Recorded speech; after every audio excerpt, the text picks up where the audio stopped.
Who am I is a question that most men will struggle to even begin to answer. But I'll try to unpack it in a way that enables you to understand that in the most simplistic of terms, the answer to the question of who am I is that you are who you believe yourself to be. And I'll illustrate that for you. Over the course of your lifetime, everything that you've ever experienced, your wins, your losses, your successes, your failures, the environments in which you've lived and worked, everybody that you've ever encountered or connected with, all kind of merged together to shape this story and this narrative of your life, which then goes on to inform your beliefs, including the beliefs that you have about yourself. So simply put, the narrative of your life and the beliefs that you have about yourself combine to make you think and feel a certain way about yourself. And this is where it kind of gets interesting, because our psychology comes into it, in that the brain doesn't want to be stressed or challenged. So what it does is it becomes invested in only finding evidence to support our current beliefs, while technically blinding itself to any beliefs that might challenge or oppose what we currently believe to be true about ourselves. In essence, once the status quo is set in our minds, we don't like to challenge it.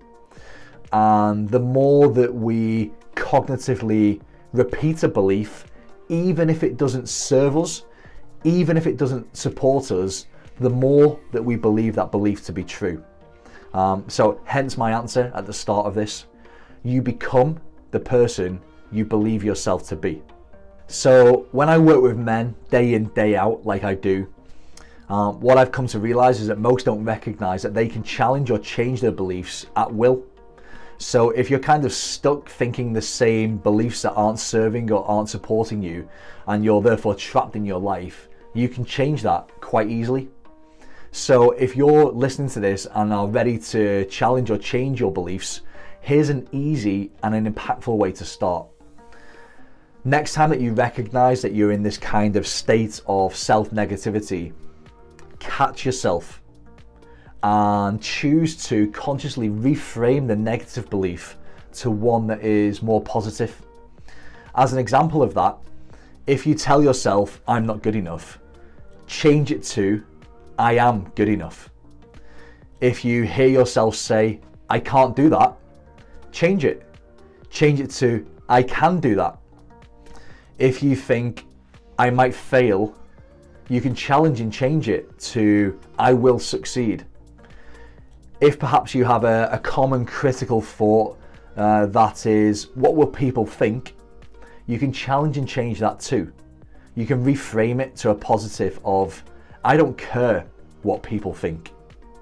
And what I'm talking about here essentially is around neuroplasticity. And there's a lot of research to suggest that we can rewire our brains based on our thoughts and our feelings and new experiences. And what this means is that anytime you wish, you can change how you're thinking and feeling and essentially rewire or update your belief patterns that you have about yourself. So in effect, if you're not happy with the answers you have to the question, who am I? You can update them, you can challenge them, you can change them. So I'll leave you with this.